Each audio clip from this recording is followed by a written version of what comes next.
ये वीडियो रहने वाला है हमारा राजस्थान हिस्ट्री के एमसीक्यू क्वेश्चन से। ये जो भी प्रश्न है इस वीडियो में जितने वो सारे पिछले एग्जाम में पूछे गए हैं। तो आपको करना क्या है कि आपको ये वीडियो देखना है। आपको जो टाइम मिलेगा बीच में आपको उसमें इन प्रश्नों का आंसर देना है। उसके बाद में मैं इनका सही आंसर बताऊंगा तो आपको चेक करना है कि आपका प्रश्न जो है वो गलत हुआ या सही हुआ। तो आपको इस वीडियो को ऐसे देखना है कि जैसे आप टेस्ट दे रहे हो। तो चलिए अपना वीडियो स्टार्ट करते हैं। पहला प्रश्न है, बौद्ध धर्म से संबंधित राजस्थान पुरातात्विक अवशेष कहाँ मिले हैं? रंगमहल सभ्यता, गिलुंड सभ्यता, बेराट सभ्यता, गणेश्वर सभ्यता। तो जल्दी से इसका जवाब सोचिए, सही जवाब क्या होगा। और सोच लिया होगा आपने इसका सही जवाब क्या होगा। तो चलिए मैं बताता हूं इसका सही जवाब क्या होगा। इसका सही जवाब होगा ऑप्शन सी, बेराट सभ्यता। जो बौद्ध धर्म से संबंधित पुरातात्विक अवशेष मिले हैं वो कहां से मिले हैं? बेराट सभ्यता से। तो आपको ध्यान रखना है कहां से मिले हैं? बेराट सभ्यता से बौद्ध धर्म से संबंधित अवशेष। उसके बाद में प्रश्न नंबर 2, मारवाड़ के किस शासक ने खानवा के युद्ध में महाराणा सांगा को सहायता प्रदान की थी? राव मालदेव, चंद्रसेन, राव सातल, राव गांगा। तो जल्दी से सोचिए इसका भी सही जवाब क्या होगा। तो जल्दी से बताइए इसका सही जवाब क्या होगा। अगर नहीं पड़ा फिर भी आप ट्राई कीजिए, आपके हिसाब से इसका सही जवाब क्या होगा। तो चलिए हम बताते हैं इसका सही जवाब क्या होगा। ऑप्शन डी, राव गांगा। इसका सही जवाब क्या होगा? राव गांगा। राव गांगा ने खानवा के युद्ध में महाराणा सांगा को सहायता प्रदान की थी। लेकिन राव गांगा जो है वो खुद नहीं गए थे, उन्होंने राव मालदेव को भेजा था। उस समय जोधपुर के शासक कौन थे? राव गांगा। तो अगर एग्जाम में पूछा जाए तो राव गांगा इसका सही जवाब होगा। राव मालदेव जो है वो युद्ध में लड़ने गए थे, लेकिन जो सहायता भेजी थी वो राव गांगा के द्वारा भेजी गई थी। अब देखेंगे प्रश्न नंबर 3, चित्तौड़गढ़ दुर्ग में स्थित कीर्ति स्तंभ प्रशस्ति का रचयिता कौन था? अतरी और महेश, मंडन और लालचंद, नापा और पोमा, और गोविंद और गुणभद्र। तो जल्दी से बताइए इसका सही जवाब क्या होगा। आपने सोच लिया होगा कि इसका सही जवाब क्या होगा। तो चलिए हम बताते हैं इसका सही जवाब क्या है। इसका सही जवाब है ऑप्शन ए, अतरी और महेश। कि जो चित्तौड़गढ़ दुर्ग में कीर्ति स्तंभ प्रशस्ति लगी है तो उसका जो रचयिता है वो कौन है? अतरी और महेश। ये चित्तौड़गढ़ दुर्ग में जो विजय स्तंभ है उसमें लगी है ये कीर्ति स्तंभ प्रशस्ति 9वीं मंजिल पे। तो उसके रचयिता है अतरी और महेश। उसके बाद में हम देखेंगे प्रश्न नंबर 4, कछुआ वंश के किस शासक ने आमेर को अपनी राजधानी बनाया था? मान सिंह, सवाई जय सिंह, कोकिल देव, भारमल। तो जल्दी से बताइए इसका सही जवाब क्या होगा। तो इसका सही जवाब भी आपने सोच लिया होगा कि इसका सही जवाब क्या है। तो इसका सही जवाब होगा ऑप्शन सी, कछुआ वंश का शासक था कोकिल देव। उन्होंने क्या किया था? आमेर को अपनी राजधानी बनाया था। तो आपको ध्यान रखना है आमेर को अपनी राजधानी किसने बनाया था? तो कोकिल देव ने। उसके बाद में है प्रश्न नंबर 5, महाराणा सांगा और बाबर के बीच युद्ध कहां पर लड़ा गया था? पानीपत में, खानवा में, हल्दी घाटी में, इनमें से कोई नहीं। तो जल्दी से बताइए इसका सही जवाब क्या होगा। महाराणा सांगा और बाबर के बीच युद्ध जो है कहां पे लड़ा गया था? तो जल्दी से बताएं। चलो हम बताते हैं इसका सही जवाब क्या होगा। इसका सही जवाब है ऑप्शन बी, खानवा में। महाराणा सांगा और बाबर के बीच जो युद्ध लड़ा गया था वो कहां लड़ा गया था? खानवा में। अब देखेंगे प्रश्न नंबर 6, शाहजहां के द्वारा शाह शुजा के विरुद्ध भेजी गई जो मुगल सेना थी उसका सेनापति कौन था? सवाई जयसिंह, मिर्जा राजा जयसिंह, जसवंत सिंह, राय सिंह। अगर आपको इसका जवाब पता है तो जल्दी से जवाब दीजिए इसका सही जवाब क्या होगा। तो आपने जवाब सोच लिया होगा कि इसका सही जवाब क्या है। तो चलिए हम बताते हैं इसका सही जवाब क्या होगा। इसका सही जवाब होगा ऑप्शन बी, मिर्जा राजा जय सिंह।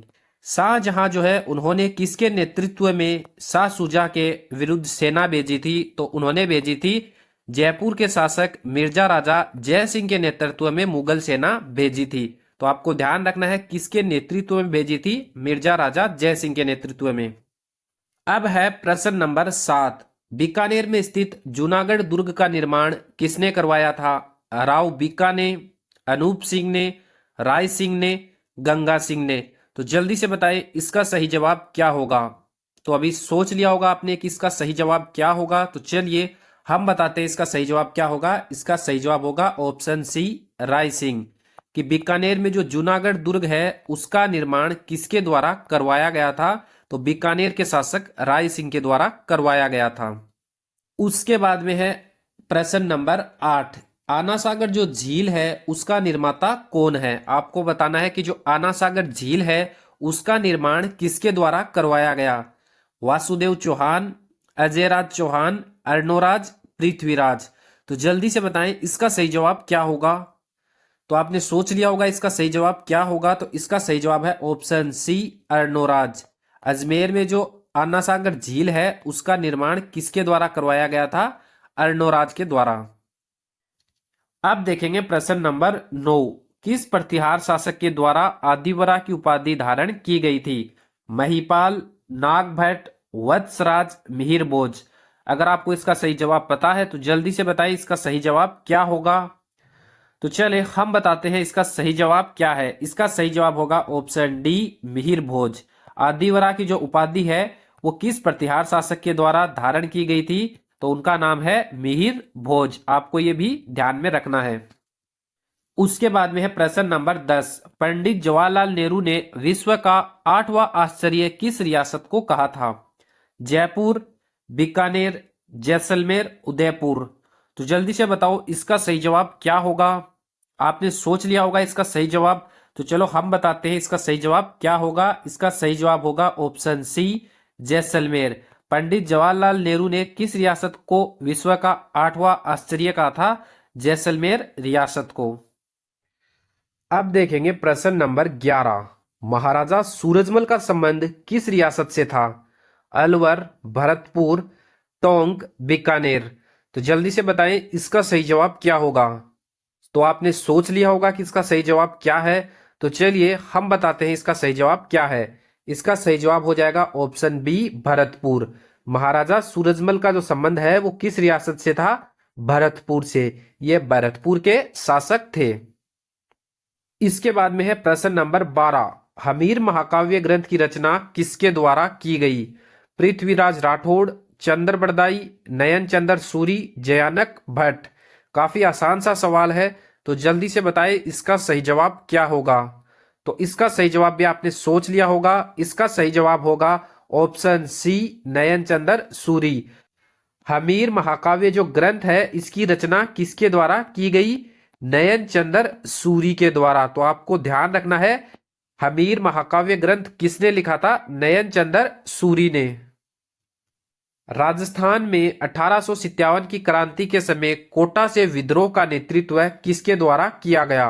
कुशाल सिंह चंपावत, मोहम्मद अली बेग, विजय सिंह पथिक, जयदयाल। तो जल्दी से बताइए इसका सही जवाब क्या होगा। अगर आपको पता है तो जल्दी से बताओ। अब तक तो आपने सोच भी लिया होगा कि इसका सही जवाब क्या है। तो चलिए हम बताते हैं इसका सही जवाब क्या होगा। इसका सही जवाब होगा ऑप्शन डी। राजस्थान में 1857 की क्रांति में कोटा से विद्रोह का नेतृत्व किसके द्वारा किया गया था? जयदयाल और मेहराब खान के द्वारा। किसके द्वारा किया गया था? जयदयाल और मेहराब खान के द्वारा। तो आपको ध्यान रखना है ये चीज भी। उसके बाद में देखेंगे प्रश्न नंबर 14। साधु सीताराम दास का संबंध किस किसान आंदोलन से है?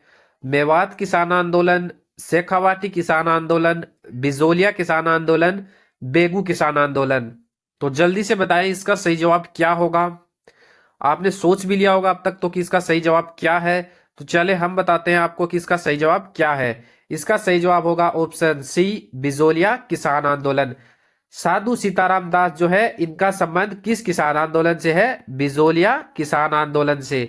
आपको ध्यान रखना है साधु सीताराम दास का संबंध किस किसान आंदोलन से है? बिजोलिया किसान आंदोलन से।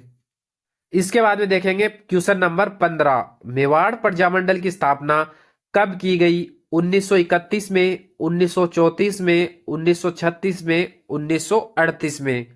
तो जल्दी से सोचिए इसका सही जवाब क्या होगा।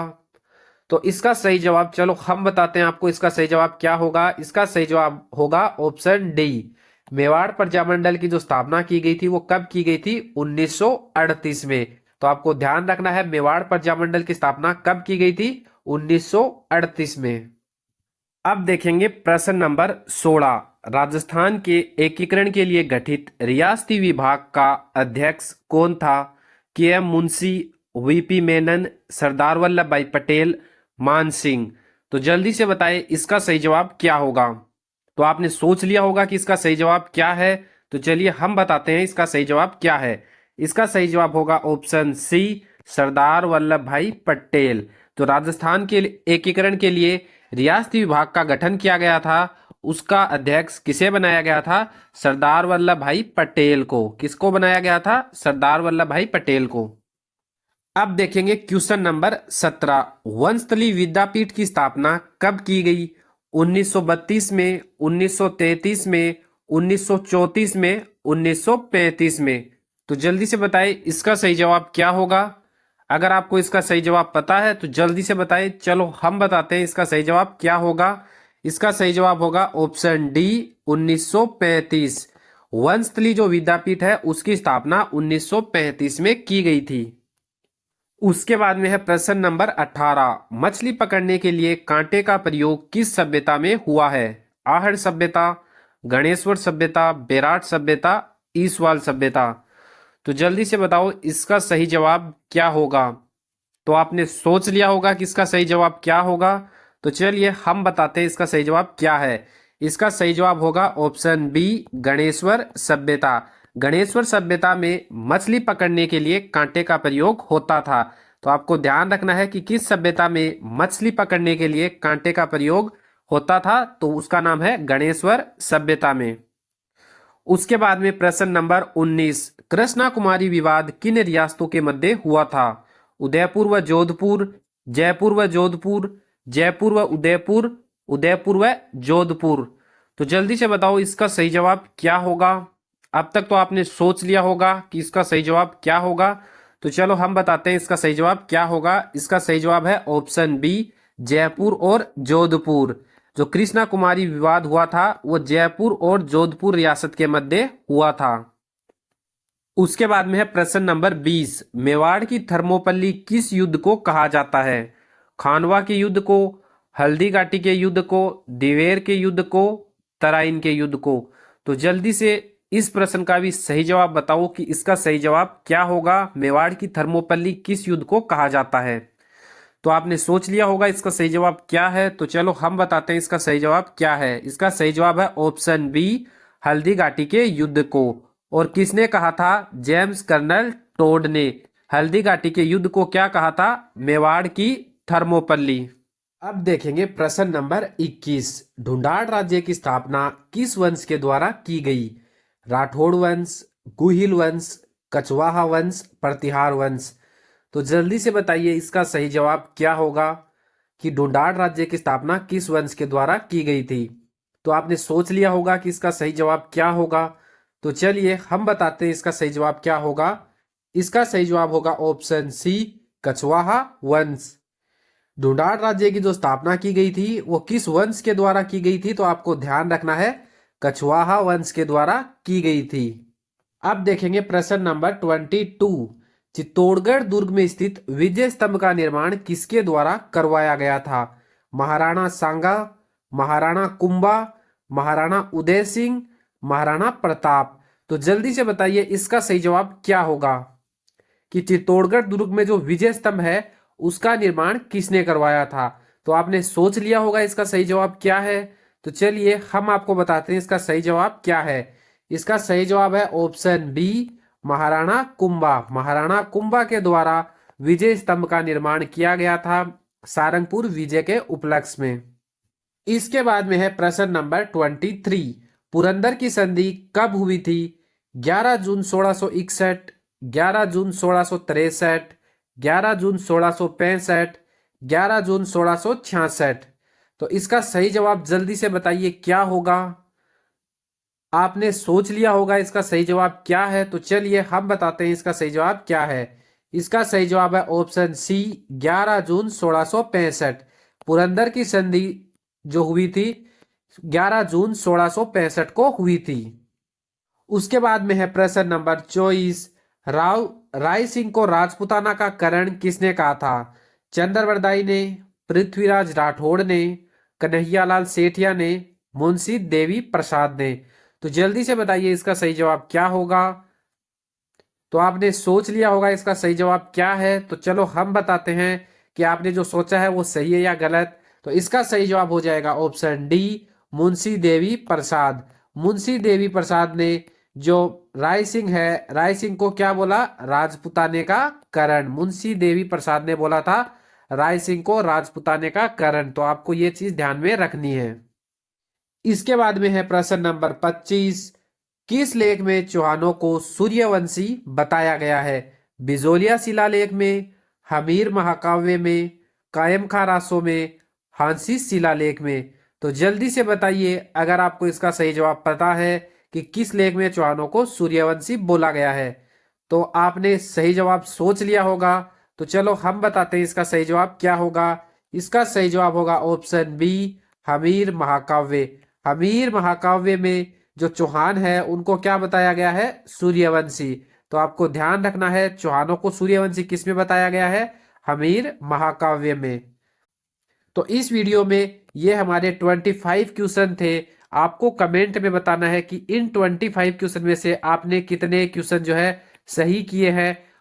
और अगर आपको ये वीडियो अच्छा लगा है तो वीडियो को लाइक करें और इस तरह के वीडियो देखने के लिए चैनल को सब्सक्राइब करें।